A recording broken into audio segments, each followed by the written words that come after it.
अध्याय 4 आत्म सुझाव प्रभावित करने के माध्यम से अवचेतन मन धनवान होने की तरफ तीसरा कदम। आत्म सुझाव एक शब्द है जो सभी सुझाव और सभी स्व प्रशासित प्रेरणाओं पर लागू होता है, जो 5 इंद्रियों के माध्यम से किसी के दिमाग तक पहुंचती है। एक अन्य तरीके से कहा गया है कि स्वतः सुझाव आत्म सुझाव है। यह संचार की एक ऐसी एजेंसी है मन के उस हिस्से के बीच जहां चेतन में सोच उत्पन्न होती है और जो अवचेतन मन के लिए कार्रवाई के आधार के रूप में कार्य करती है। प्रभुत्वशाली विचारों के माध्यम से जिसे एक व्यक्ति चेतन मन में रहने की अनुमति देता है, यह विचार नकारात्मक है या सकारात्मक, यह सारहीन बात है। आत्म सुझाव का सिद्धांत स्वेच्छा से अवचेतन मन तक पहुंचता है और इन विचारों के साथ इसे प्रभावित करता है। कोई भी सोच, चाहे वह नकारात्मक हो या सकारात्मक, स्वतः सुझाव की सिद्धांत की सहायता के बिना अवचेतन मन में प्रवेश नहीं कर सकता। अंतरिक्ष से प्राप्त की गई सोच इसका अपवाद है। अलग ढंग से कहें तो सभी संवेदन छापे जो 5 इंद्रियों के माध्यम से ग्रहण की जाती है, चिंतनशील चेतन मस्तिष्क द्वारा रोक ली जाती है और इच्छा अनुसार या तो अवचेतन मन को स्थानांतरित किया जाए या अस्वीकार कर दिया जाता है। चेतन संकाय इसलिए अवचेतन मन में पहुंच के लिए एक बाहरी सुरक्षा गार्ड के रूप में कार्य करता है। प्रकृति ने आदमी का निर्माण इस प्रकार किया है कि वह अपने 5 इंद्रियों के माध्यम से अपने अवचेतन मन तक पहुंचने वाली सामग्री पर पूर्ण नियंत्रण रखता है। हालांकि एक बयान के रूप में, टिप्पणी के रूप में, इसका मतलब यह नहीं है कि आदमी हमेशा इस पर नियंत्रण का अभ्यास करता है। अधिकांश उदाहरणों में वह इसका प्रयोग नहीं करता, जो बताता है कि क्या कारण है कि इतने सारे लोग गरीबी में जीवन गुजारते हैं। याद कीजिए एक उपजाऊ बगीचे जैसी तुलना में अवचेतन मन के बारे में क्या कहा गया है, जिसमें यदि अवांछनीय फसलों के बीज वहाँ नहीं बोए जाते हैं तो खरपतवार बहुतायत में विकसित हो जाएंगे।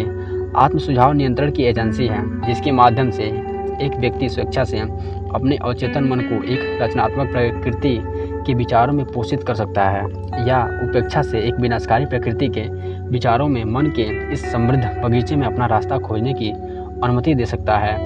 इच्छा पर अभ्यास में वर्णित 6 चरणों के अंत में धन की अपनी इच्छा के लिखित बयान को दिन में 2 बार जोर से पढ़ने के और अपने आप को ऐसा देखने और महसूस करने के लिए आपको निर्देश दिए गए थे मानो धन आपके पास पहले से ही है। इन निर्देशों का पालन करके आप अपनी इच्छा के लक्ष्य को सीधे अपने अवचेतन मन को पूर्ण विश्वास की भावना से संप्रेषित कर देते हैं। इस प्रक्रिया की पुनरावृत्ति के माध्यम से आप स्वेच्छा से उन सोच की आदत बनाते हैं जो इच्छा को इसके मौद्रिक समतुल्य में परिणत करने के आपके प्रयासों के अनुकूल होता है। आप आगे बढ़ने से पहले अध्याय 2 में वर्णित इन 6 चरणों पर वापस जाइए और उन्हें फिर से बहुत ध्यान से पढ़िए। जब तक आप इस पर आते हैं, संगठित योजना पर अध्याय में वर्णित अपने मास्टरमाइंड द्वारा समूह के संगठन के लिए 4 निर्देश बहुत सावधानी से पढ़ें। निर्देशों के इन 2 सेटों की आत्म सुझाव के साथ तुलना करके निसंदेह आप देखेंगे कि इन निर्देशों में आत्म सुझाव के सिद्धांत का उपयोग शामिल है। याद रखें, इसलिए जब अपनी इच्छा का लिखित बयान जोर से पढ़ते हैं जिसके माध्यम से आप एक धन की चेतना विकसित करने का प्रयास कर रहे हैं, जो कि मात्र शब्दों का पढ़ना है जब तक कि किसी काम का नहीं है, तब तक कि आप अपने शब्दों के साथ भावना या चेतना का मिश्रण नहीं कर देते हैं। यदि आप प्रसिद्ध एमिल क्यूर सूत्र दिन ब दिन हर तरह से मैं बेहतर और बेहतर हो रही हूँ को अपने शब्दों के साथ भावना और आस्था के मिश्रण के बिना 1 लाख बार दोहराएं तो आपको कोई वांछित परिणाम का अनुभव नहीं होगा। आपका अवचेतन मन केवल उन विचारों को पहचानता है और उन पर काम करता है जो भावना या चेतना के साथ अच्छी तरह से मिश्रित किया गया है। व्यवहारिक रूप से हम अध्याय में पुनरावृत्ति की जमानत के रूप में इस तरह के महत्व की एक सच्चाई है। इसकी समझ की कमी ही वह मुख्य कारण है कि आत्म सुझाव के सिद्धांतों को लागू करने की कोशिश करने वाले अधिकांश लोगों को कोई वांछित परिणाम नहीं मिलते हैं। सादे भावहीन शब्द अवचेतन मन को प्रभावित नहीं करते। आप तब तक कोई सराहनीय परिणाम नहीं प्राप्त करेंगे जब तक कि आप विचारों या बोले गए शब्दों के साथ जिन्हें विश्वास के साथ अच्छी तरह से भावपूर्ण बना दिया गया है, अपने अवचेतन मन तक पहुंचना नहीं सीख लेते हैं।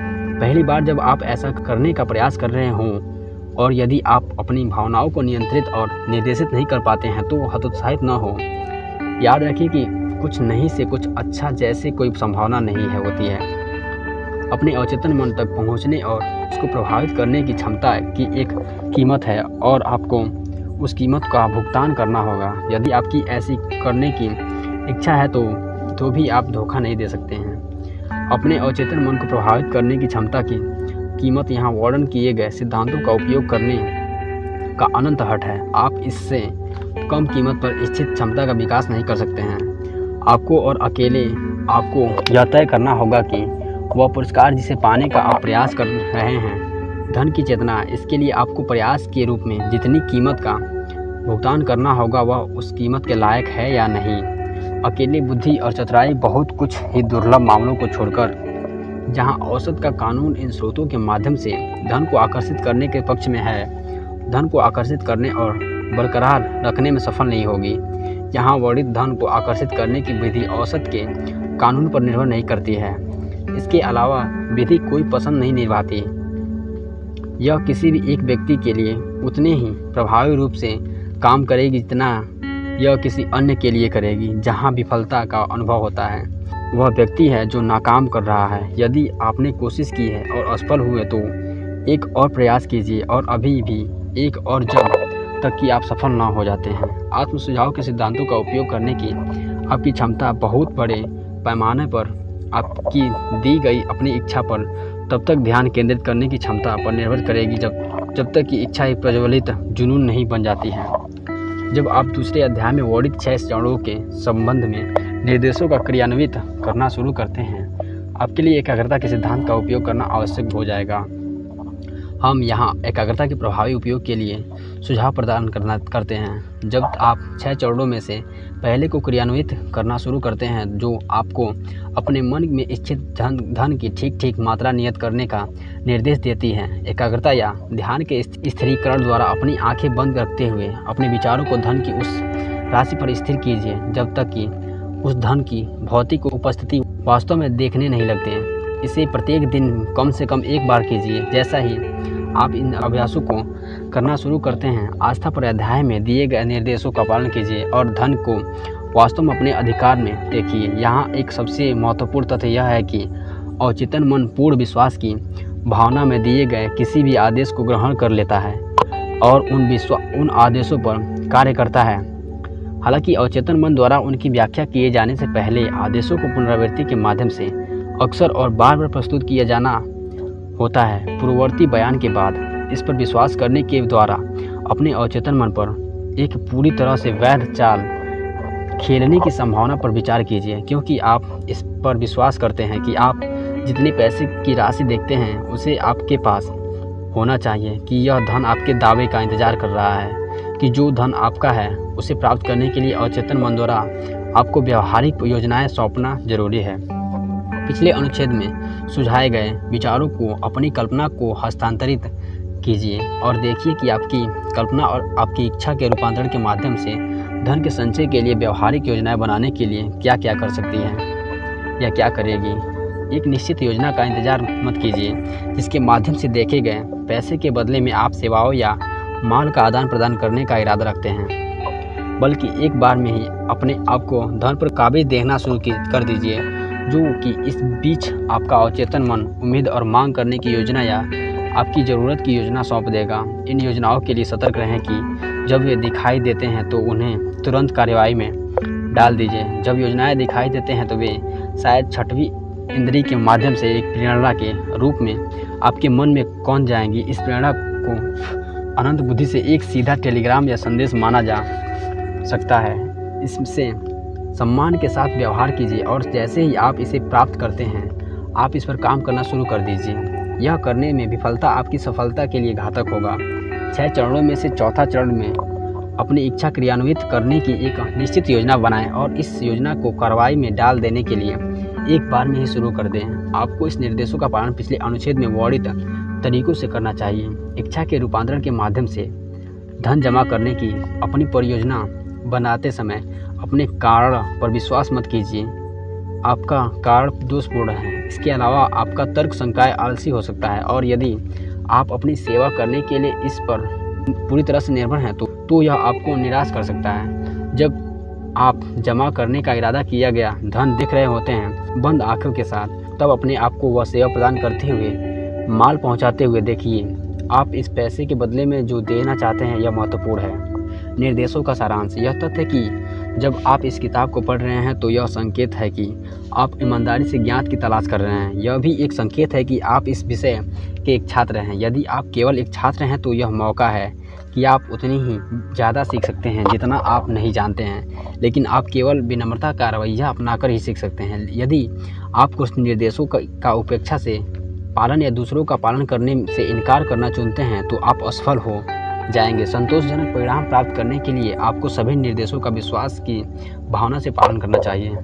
6 चरणों के संबंध में दूसरे अध्याय में दिए गए निर्देशों को अब निम्नलिखित के अनुसार संक्षेप में इस अध्याय द्वारा आवृत सिद्धांतों के साथ मिश्रित किया जाएगा। पहला, किसी ऐसी शांत जगह में जाइए, अधिमानतः रात को बिस्तर में, जहां आपको परेशान या बाधित नहीं किया जाएगा। अपनी आंखें बंद कीजिए और जमा करने का इरादा किए हुए धन की राशि संचय के लिए अपनी समय सीमा और धन के बदले में देने के लिए इरादा किया गया सेवा या माल के एक विवरण के अपने लिखित बयान को जोर से दोहराइए, इतनी जोर से कि आप अपने खुद के शब्दों को सुन सकें। जब आप इन निर्देशों का लागू करें, अपने आपको पहले से ही पैसे पर आधिपत्य बनाए हुए देखें। उदाहरण के लिए मान लीजिए कि आप अब से 5 साल बाद 1 जनवरी तक $50,000 जमा करने का इरादा रखते हैं। पैसे के बदले में आपका इस विक्रेता के रूप में व्यक्तिगत सेवाएं देने का इरादा है। आपके उद्देश्य का आपका लिखित बयान निम्नलिखित के समान होना चाहिए। जनवरी 19 की पहली तारीख तक $50,000 मेरे अधिकार में होगा, जो मेरे पास अंतरिम समय के दौरान समय समय के विभिन्न मात्रा में आएगा। इस पैसे के बदले उस सेवा या माल का वर्णन कीजिए आप जो बेचने का इरादा करते हैं। इसके विक्रेता की क्षमता में पूरी संभव मात्रा और सेवा की सबसे अच्छी संभव गुणवत्ता का प्रतिपादन करते हुए मैं वह सबसे कुशल सेवा दूंगा जिसमें मैं सक्षम हूँ। मैं विश्वास करता हूँ कि मैं यह पैसा अपने अधिकार में कर लूँगा। मेरा विश्वास इतना मजबूत है कि मैं इस पैसे को अब अपनी आँखों के सामने देख सकता हूँ। मैं इसे अपने हाथों से छू सकता हूँ। अब यह उस समय का और मैं इसके लिए बदले में जो प्रस्तुत करना चाहता हूँ वह सेवा के अनुपात में मेरे पास हस्तांतरण का इंतज़ार कर रहा है। मैं एक योजना का इंतज़ार कर रहा हूँ जिसके द्वारा इस धन को जमा करना है, और जब ये मुझे प्राप्त होगी मैं उस योजना का पालन करूँगा। दूसरा, वह धन जिसे आप जमा करने का इरादा रखते हैं, जब तक आप उसे अपनी कल्पना में नहीं देख सकते, आप रात और सुबह इस कार्यक्रम को दोहराएं। तीसरा, अपने बयान की एक लिखित प्रतिलिपि एक ऐसे स्थान पर रखें जहां आप रात और सुबह में यह याद हो जाने तक आराम करने जाने से पहले और जागने पर इसे देख और पढ़ सकें। याद रखिए, जैसे ही आप इन निर्देशों को क्रियान्वित करते हैं, आप अपने अवचेतन मन को आदेश देने के प्रयोजन के लिए आत्म सुझाव के सिद्धांत पर लागू कर रहे होते हैं।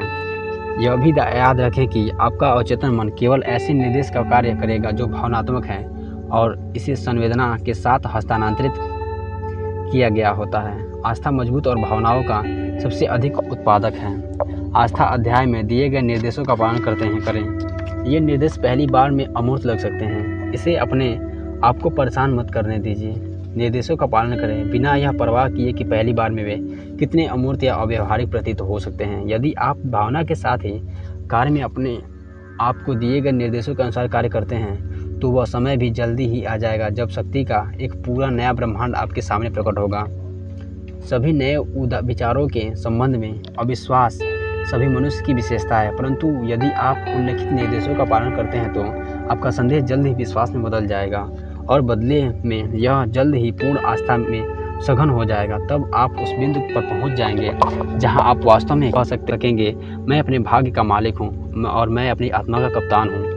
कई दार्शनिकों ने बयान किया है कि आदमी अपने सारांशिक भाग्य का मालिक होता है, लेकिन उनमें से ज़्यादातर यह बताने में विफल रहे हैं कि वह मालिक क्यों है। यह कारण है कि आदमी अपने सांसारिक स्थिति और विशेष रूप से वित्तीय स्थिति का मालिक हो सकता है।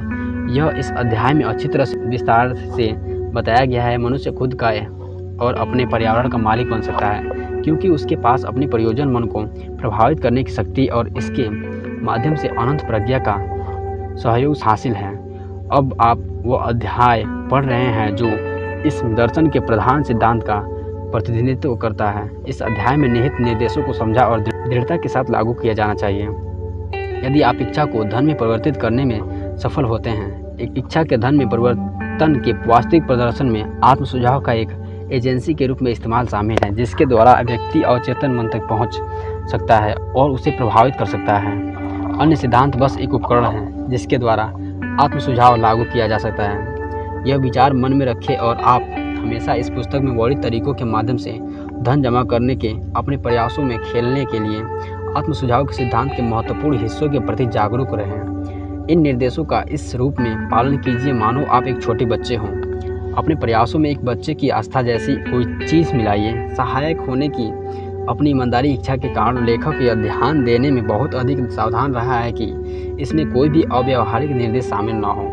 पूरी किताब पढ़ने के बाद आप इस अध्याय पर वापस आइए और आत्मा में और कार्रवाई में इस निर्देश का पालन कीजिए।